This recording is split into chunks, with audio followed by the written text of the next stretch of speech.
Any notes, so to speak, observations about the Cardinals and some of their players to, agreeing on an arbitration salary? It didn't seem to be too much unrest, unlike last year. Anything jump out at you a little bit?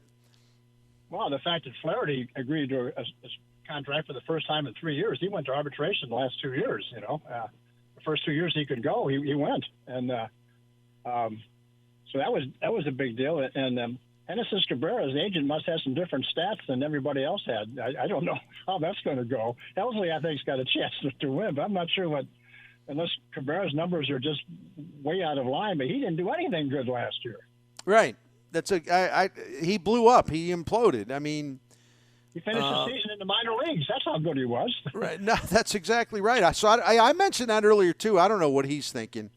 Hey, something I've talked about a few times this week. You look at the Cardinals bullpen, and listen, Zach Thompson did really outstanding work, but he also, because he's not used to the rigors of relief, Zach Thompson, the rookie last year, had some arm fatigue, discomfort. They backed him off. They made sure to send when he went to Memphis, just to kind of gather himself and coming off the IL or whatever it was, to space out his appearances. And so we've had some listeners, because I've said, well, who is going to be their go-to left-handed reliever next season? And the point is, Thompson's got the ability to do it. We saw that. But I don't know if he can handle it until he comes fully conditioned as a reliever. What do you think of their left-handed relief? Is that going to be an issue based on what they have right now? Well, it's not very good. You got Jojo Romero, who is good in spots, but he's not your lights-out guy late. I would say that most, if not all, the Cardinals right-handers do pretty well against left-handed hitters anyway. So I don't think it's going to be as big a problem as people might surmise it to be relative to teams that might have right-handed guys who can't get left-handed hitters out. The Cardinals guys can. Helsley can. Gallegos can. I think even Stratton can. Down the line, Palante can.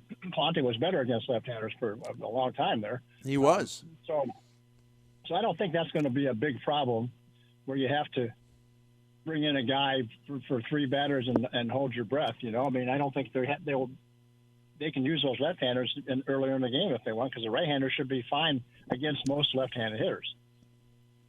Rick Hummel with us, the great commish, retired technically from STL Today, the Post-Dispatch. I have to ask you, it's your business, but I have to ask you, when are you coming out of the retirement bullpen to write a piece or two? I demand that you do this, sir.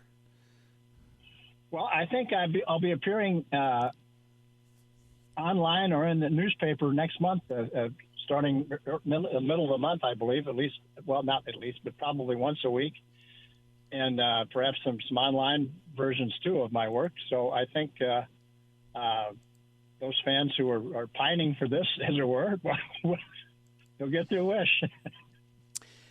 Well, I'm looking forward to it. Hey, listen, I hate to bring up a somewhat unpleasant topic, somewhat, yeah, somewhat.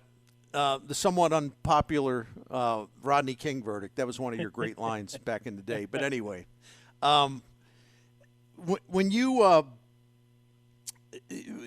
I'm surprised because it doesn't go away. Not only on this show, we're getting text messages, but at STL Today, Derek in the chats, the columnists in the chats, whatnot, online forums, there's a clamoring, and it might only be coming from a relatively small group of fans, but there's been a real clamoring for the Cardinals to sign Trevor Bauer. I don't know why that surprises me, because nothing should surprise me, but do you think that he will get a job soon enough, maybe during spring training, maybe once the regular season begins and you got all these games and there's less attention on personnel moves? I don't believe there's any chance the Cardinals will sign him, but do you think somebody will? Yes. Some team is going to lose a key pitcher along the way, whether it's in spring or early in the season, even midway into the season. So he's going to be the fallback guy for somebody, and those somebodies will just have to rationalize it with their fans. But he's out there. He's healthy. He's not suspended. He's really good. Was really good when he pitched. He hasn't pitched for a couple of years now. We don't know how good he's going to be, really, but But the Cardinals will not be in that group, nor should they. They have standards. I mean, the players in the clubhouse would abhor the appearance of Trevor Bauer. Yeah, and with all due respect to the people that want him in St. Louis, I mean, I understand they're connecting the dots. You know, the Cardinals need a guy who, at least in the past, has shown an ability to be that kind of number 1A starter type, you know, strikeouts and all that stuff. But what they're not taking into consideration at all is what you just mentioned.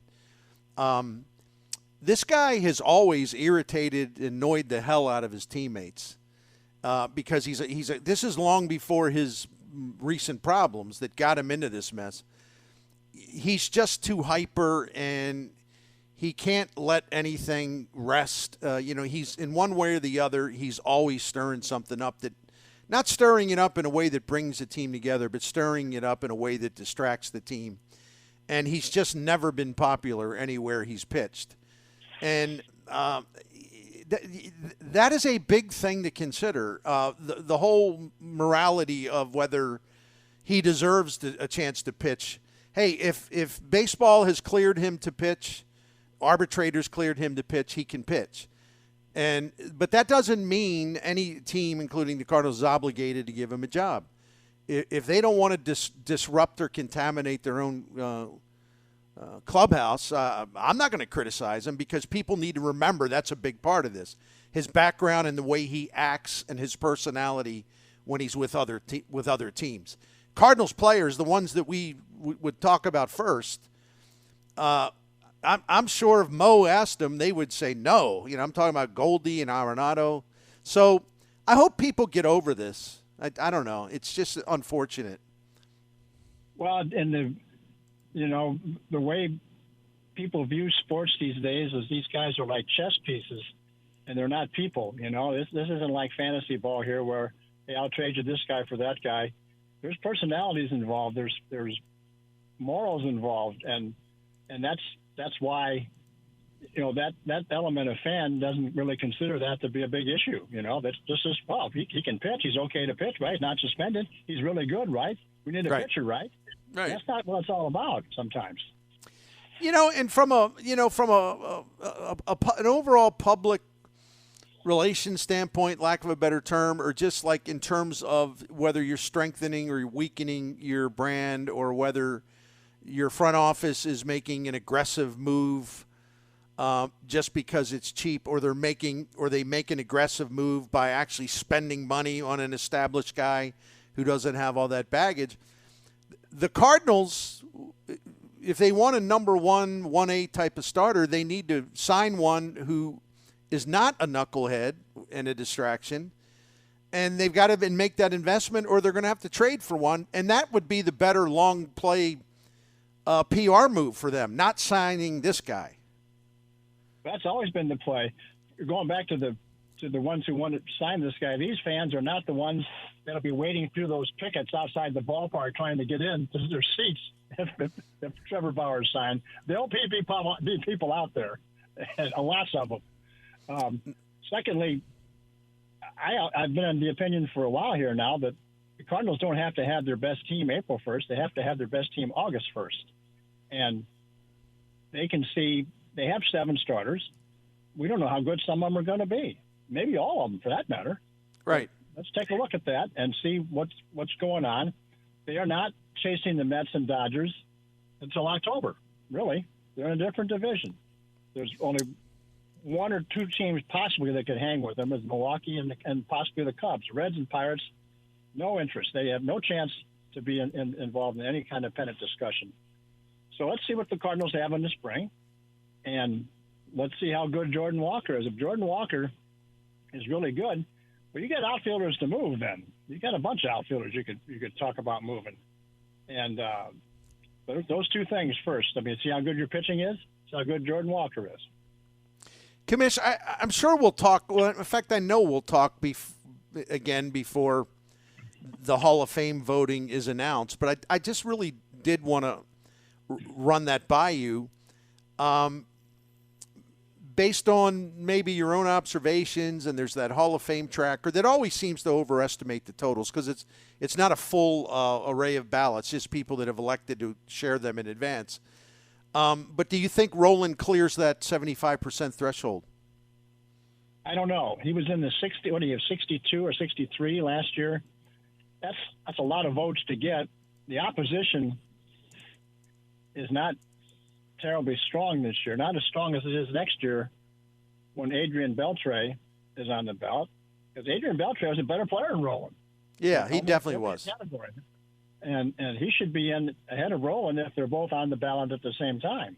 But Rolen, this is Rolen's best shot probably, because I don't think he gets in next year if Beltre's on the ballot and Rolen's still not in. It gives Rolen maybe 3 more shots still. But I think Scotty's got a chance. But if I don't know I haven't seen the tracking, but to get 75%, you pretty much have to be tracking about 80 right now. Because like you say, not everybody, including myself, makes their votes public. Right. And I will say I did vote for him, but nonetheless, that doesn't mean that he's going to get the same tracking that those other people have led fans to believe. Those are about 3 or 4% off generally, maybe even higher. Because Clemens and Bonds were tracking pretty well there for a while too, some of those years, and they didn't really come close to getting in. Yeah, I mean, people are willing to share. It does distort it because there's a lot of people who don't want to share and they don't have to. And I don't know whether to say that people like you are more conservative. There's really no reason to categorize it anyway. If you want to keep it your business, you keep it your business. But to answer your question, I just looked it up.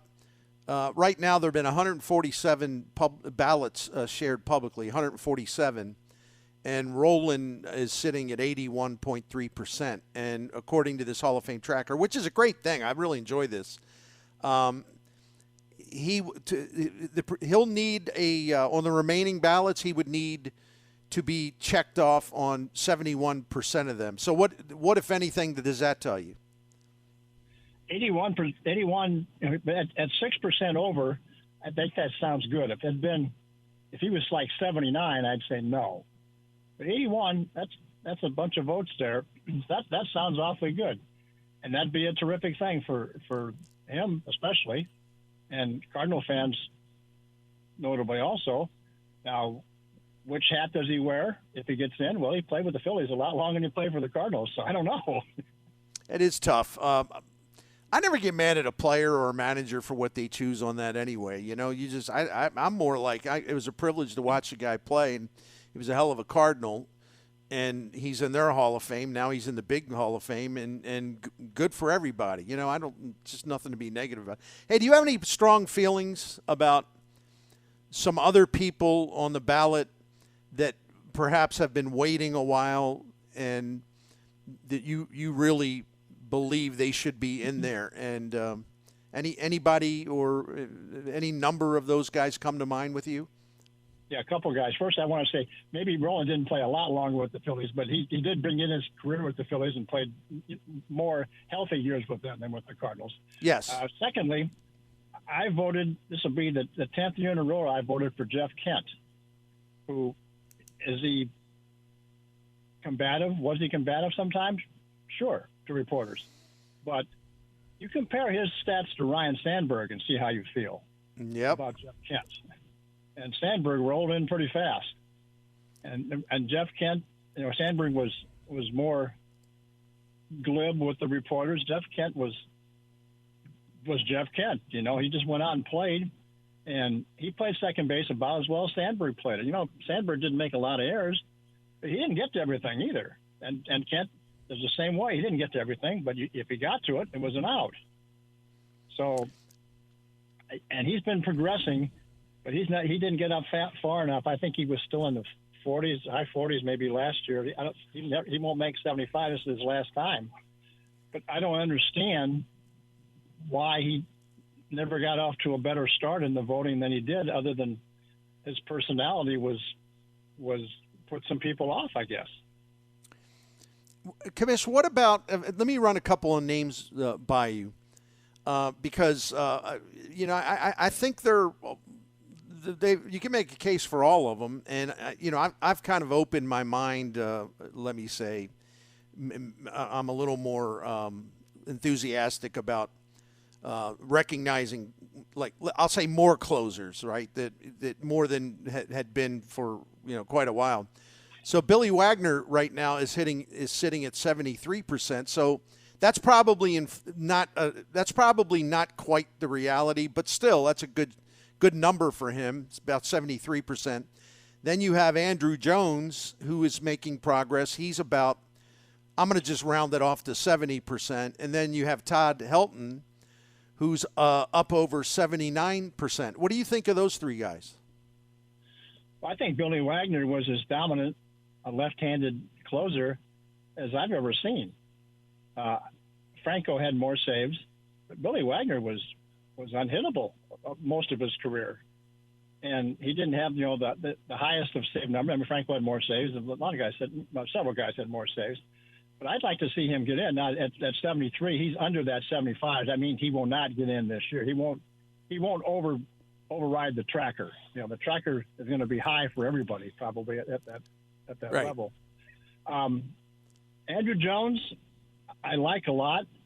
I've had a hard time understanding over the years the difference between him and Torrey Hunter. Why is Andrew Jones getting many more votes than Torrey Hunter? Gets more home runs, but Hunter was just as good a player as Andrew Jones. They both were taking balls over the wall, putting them back in play. They both could run. They're both outstanding outfielders. And Hunter was, I think, a good player longer than Andrew Jones was, even though Andrew Jones had more home runs. Todd Helton, I think, will get in. He's got great offensive numbers. I know he played Coors Field. So did Larry Walker. So, some other people. But you play where your team plays. You can't help that. Look at all the guys that played in Yankee Stadium when they had that 3-foot wall there in right field. Yep. They might have had a few home runs, or there wouldn't have been home runs anywhere else. The guy I'm most interested to see how he fares is Carlos Beltran. Yeah, me too. I was going to ask you about that. Yeah. Who got caught up, correctly identified as one of the player ringleaders and the, trash can thumping a few years ago, and has offered up many apologies and whatever. And I don't think that should be the reason why he wouldn't get in the Hall of Fame. But he won't get in this year, and maybe down the line. I mean, he doesn't have a managing. I mean, all the Buck Showalter would not be managing the Mets today if Carlos Beltran didn't have that in his resume. But Carlos Beltran would be managing the Mets because he was hired to manage them about 3 years ago, and then he was let go or quit or both when this other stuff came out. But he needs to have a good showing. I think if he hits in the 40s somewhere, maybe he won't. That would be a good start, but I don't think he's going to hit that high. Well, that's the guy I want to see most. Hold on now, because I was surprised by this number. I really was, because I'm with you. I thought it would be pretty low the first time. He's sitting here today, 89 ballots. He's got 57.4%. Now, to repeat again, that's probably not a realistic percentage. It's probably 48 or 49, 50. 50 is good. That would be higher than I would have thought. Yes, you're right. So that was interesting to me. Commissioner, I want to ask you about. Let me see. There was a couple other people on here that maybe just the local connection. Mark Buehrle. I think the guy had a very underrated career. I'm not being politically correct here. I do like him personally, know him a little bit, native of St. Charles. I don't know that he reaches that Hall of Fame standard, but I hope that he can stay on the ballot a little while to maybe give voters a chance to study him more, because he was really good. Just your thoughts on him in general. Well, in this day and age, nobody pitches 200 innings in a season, and he did it every year, a full year in his big league career, except his last year with Toronto. He started on 1 or 2 days rest the last day of the season, and he couldn't make it. He did like an inning, and he couldn't make it. He had 199 and something, but he had. I don't know, 12, 13, 14 seasons of 200 innings. He had 2 no-hitters, including 1 perfect game. He had a win and a save in the World Series when the White Sox won their only World Series since 08, or a long time ago, Right. 1917 or something like that.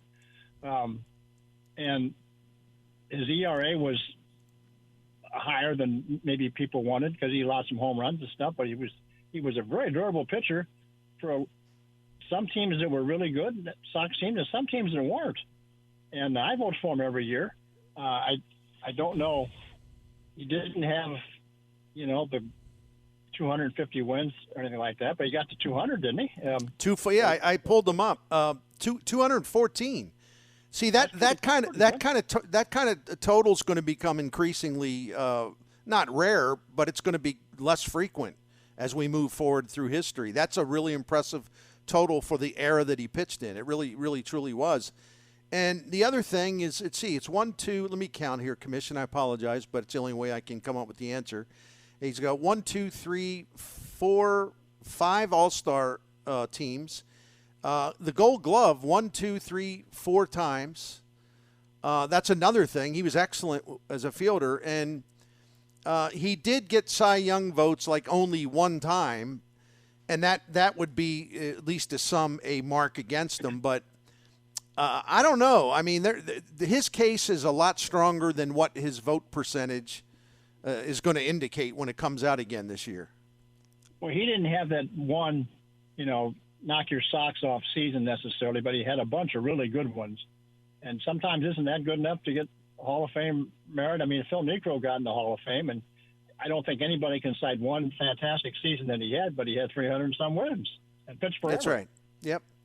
That's absolutely correct. And if you go by like some of these Hall of Fame monitors and everything else, he comes up short. But I don't know. I just hope he stays on the ballot long enough to get a closer look by a lot of other people. He only got 11% in 21.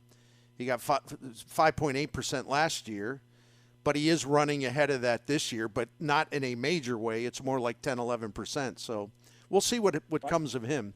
You hate to see him go from 11 to 5.8, and in his early years on the ballot, you should be, if you're a candidate, you should be going up every year, and that was a bad look last year. Commish, one more thing about the Hall of Fame, and I want to get your opinion on this. Every time I see at the end of the process or even now in progress, like so far, of all the votes that have been the voters who have disclosed their ballots to the tracker, I mean, there's like 4 of them where they send in a blank ballot. That infuriates me. Well, why do guys do that, or women? Why do voters do that, do you think? And what are your thoughts on that? I think initially it was done so that nobody would be unanimous, because nobody had been unanimous until, Mariano Rivera. He's still the only one. But if you don't want to vote for anybody, then just don't vote at all. Right. Just don't send the ballot back. Your rights are not going to be taken away from you if you don't vote. You don't have to send the ballot back every year. But I would like to think you could find one guy out of the 20 or so people on there that might merit some consideration as a Hall of Famer. They're all not. I mean, there are 25 names on there. Generally, there are a bunch of choices. There's no doubt. I mean, Babe Ruth is not going to be on every ballot. Okay. Are you sure? May come back. Commish, I love talking Hall of Fame stuff with you, and I tell you what, I will come up with more questions, Hall of Fame questions, when we reconvene, because there's. By the way, I am going to say I'm disappointed in you. You know why? Because you have not been leading the charge, campaigning for Johnny Peralta, John Lackey, other former Cardinals. You should be out there stumping for votes. I didn't vote for Matt Cain either. Okay, so you I need to be. Risk the fact that he might turn up with one vote and everybody would know who that was. Yeah, that's exactly right. So you need to get busy. I don't think they'll get. The guy that doesn't get one guy that I want to mention before you get off here that doesn't Sure. get his due is Jimmy Rollins. That was a tremendous player. Yeah. On both sides of the ball, and he had a whole lot of hits. Look it up. He lot did. Of hits. And he's right now at about 11.5%. So it's That's not he's right. That is not right. Kamish, have a great week. And we'll talk. I assume we'll talk to you next week. I sure hope so. Appreciate you, man. Love you. I insist. Thank you. See you, buddy. That is our good friend Rick Hummel. Jim Hewer. Before we take a break here, I want to revisit that. That whole blank ballot thing is so incredibly selfish and egotistical, and there's no good point to do it, because you're hurting legitimate candidates. Because if you send in a blank ballot, those blank ballots actually count, like the overall votes submitted, the overall ballots that are submitted. So if a player who definitely has Hall of Fame credentials, like a Scott Rowland, and it's going to be tight, when you send in a blank ballot, that's going to decrease his percentage in terms of how many percentage of ballots that he's named on. And there's even people this year so far that have disclosed their ballots. They checked 1 name, 2 names, 3 names. Now, maybe they are legitimately of the belief that you should have a smaller Hall of Fame, the small hall people. I don't know who they are, and I don't know who the players are that they voted for. But I'd bet you there's some contradictions there. Like these people that voted for like 5 guys, let's say, or like 1 or 2 or even 3 players. Guarantee you some of their choices are perhaps ludicrous or are ludicrous, It'd be like, well, I'm voting for R.A. Dickey, that kind of thing.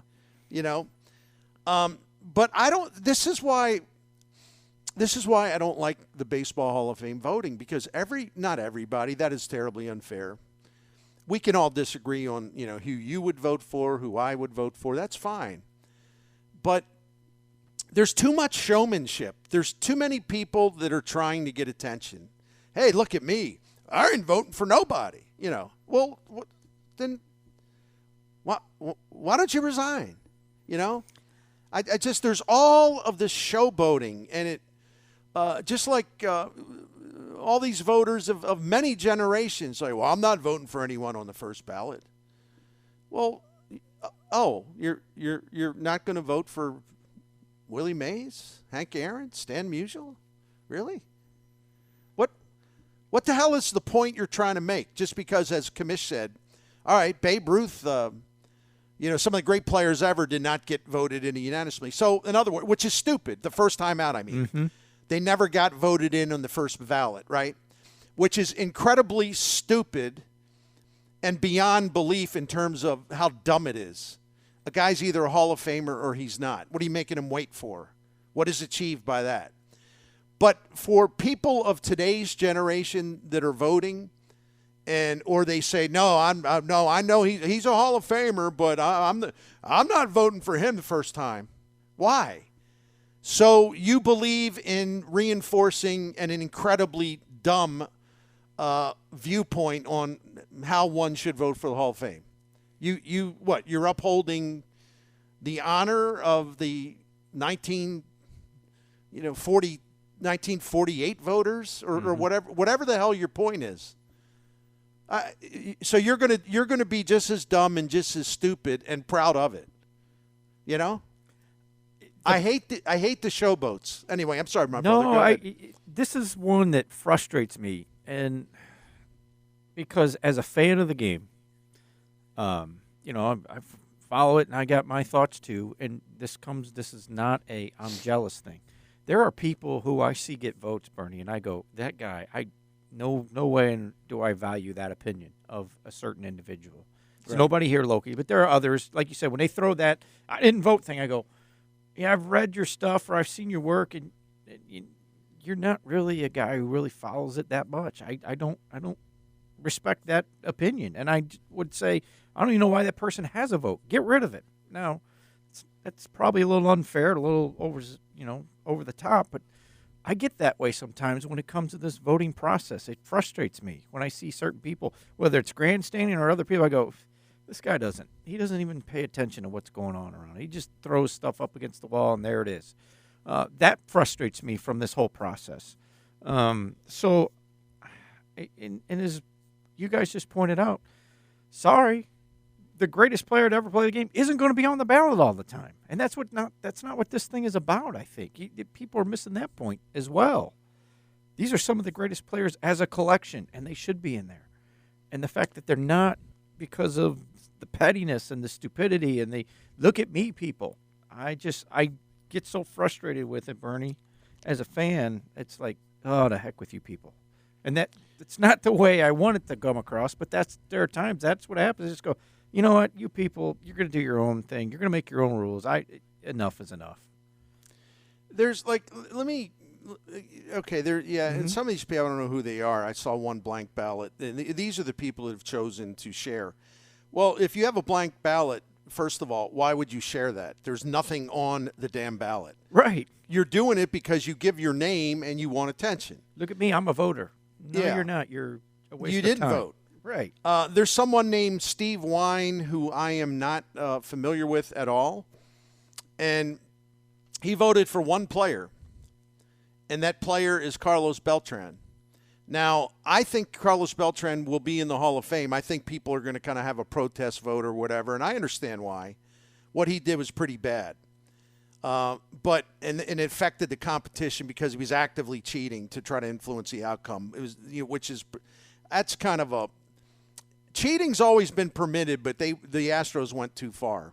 But I think Carlos Beltran will get in. But if you're only gonna vote for one guy and that's the guy, really, right? Very true. Yes. Let me scan this again because I want to see another one. All right. Dan Shaughnessy, who is a big name guy for the Boston Globe, has for a long time voted for one guy. You know who that guy is? It's fine to vote for him, but this is the only guy. He voted for Jeff Kent. That's it. Nobody else. There's no one else worthy? See, when you make a vote like that, because I agree, you could listen to what Kamish said, and when you compare him to Ryan Sandberg, I got to see both play. They're very comparable, and if that's the case, then he should be in. But when you just vote one guy like that, it's like you're making a statement. Look, I'm voting for this guy. Everybody else hates him. I'm voting for him. Look at me. That's what that screams to me when you make that. Yeah, but you're supposed to vote for all the great applicants there, not just the one because you want to make a point that you think he should be in because other people didn't like him because he was a jerk to the media. That's what that screams to me, and that's wrong. A guy from the Boston Globe, I don't know him personally, Bob Hohler, Hohler, did not vote for anyone, blank ballot. So you got one Boston Globe guy that voted for one player only, and then here's another one that voted for no one. Why are you in the process? Yep. What if you, or what's the term? If you were that dispassionate about it, why are you even part of this? I'm sure there's a lot of well-qualified people that would be really take this thing really seriously. Here's a guy named Dan Gelston. Don't know who he is. And he voted for one player. That's it. The player, Jimmy Rollins. Now, I think Jimmy Rollins has got a case, or he should be taken more seriously. But you send in a ballot, and that's the only name you check? Really? Really? Yep. It's pathetic because, again, it screams to the point, I want everybody to know that I voted for Jimmy Rollins. Well, okay, but there's others that are deserving. Vote for them as well. That's the whole process. You know, if you're going to vote for Jimmy Rollins, and maybe I'm being a homer, but listen, man, I spent hours studying and researching the Scott Rowland case, and there's no doubt in my mind for a lot of reasons, and maybe next week I'll go over those factors again. There's no doubt in my mind that he's a Hall of Famer, and it's not because he played in St. Louis. But if you're a guy that's going to vote for Jimmy Rollins, Well, what is it about Scott Rowland where you won't vote for him, but you vote for Jimmy Rollins? I don't get that. Scott Rowland was a better major league player than Jimmy Rollins. I mean, Yes. just defensively, offensively, and that's not to say that's not me pounding on Jimmy Rollins. I have nothing against Jimmy Rollins. But if you're going to be an idiot that only votes for one player and it's Jimmy Rollins, and you have all these other guys that or let me be conservative and just say you have 4 or 5 other guys who are legitimate candidates and you don't vote for any of them, then again, what is your point of participating in the process? All you do is make the whole group of voters, and it's very unfair to the people who take it seriously, even if you and I and others would disagree with some of their choices. Mm-hmm. You'd say, I'd say, well, I would vote for this guy instead. That's okay. It's sincere. But I don't know why these knuckleheads want to be a part of this, because they're clearly not taking it seriously. And I'd rather have someone turn in a ballot that reflects passion for the process, dedication to the process. You would hope that they put the time in to do their research. But even if they turn in a ballot with 7, 8 names, let's say, and a couple of them would leave me scratching my head, that's okay. That's okay. Because at least you're participating in the process.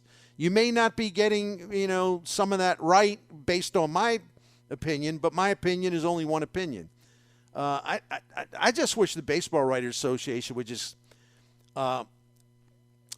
clean some of these yahoos out, because they embarrass the entire body.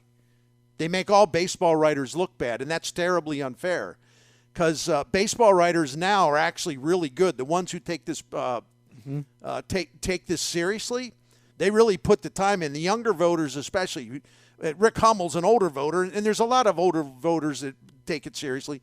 But I mean, it's sort of this younger generation. I mean, they look at this as like an annual project. They work really, really hard on it, but they need to just kind of get this group washed out. Not the whole group, but the knuckleheads, Yes. Because I really don't get it. And let me see one more, and then I'll take a break. Well, to me, go ahead. A guy named David Borges. It's not Ron Borges, my friend. He voted for 2. He voted for Manny Ramirez and Alex Rodriguez. Now, I would not. I wouldn't have a problem really voting for those guys, because I don't get all caught up in trying to be the PED police. But a guy like him who just made this vote is very inconsistent. And again, you choose those 2. Don't you think maybe you should choose some others if you're going to kind of not let down? That's a bad description. But if you're going to say, well, listen, man, I'm not going to hold it against a guy because he was accused of steroids. I'm not doing that. Okay, I can respect that point of view, and I can. Everybody's listened to me, read me. You know how I feel about that. But I find it hard to believe, though, that you would only limit your selections to those 2 guys. That's dumb. It looks dumb.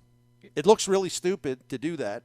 But I guess, again, I'm not in charge. It screams to the point of, hey, I am a supporter of steroid guys, and I want you to know it. Well, that's fine. I don't care if you vote for those 2, but there's others that are really deserving as well. But what you're doing, you're just trying to, look, I vote for steroid guys. They all belong. Look at me. Notice me. I'm all in. Good for you. Consider everyone, not just you just trying to make your point that I'm voting for steroid guys. Stop it.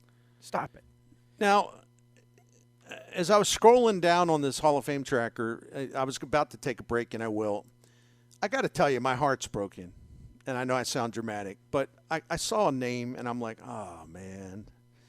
A friend of mine, someone I like very, very much, did not vote for anyone. He sent in a blank ballot. It's my guy, Ron Cook, out of Pittsburgh. And, I mean, gosh, is that a disappointment.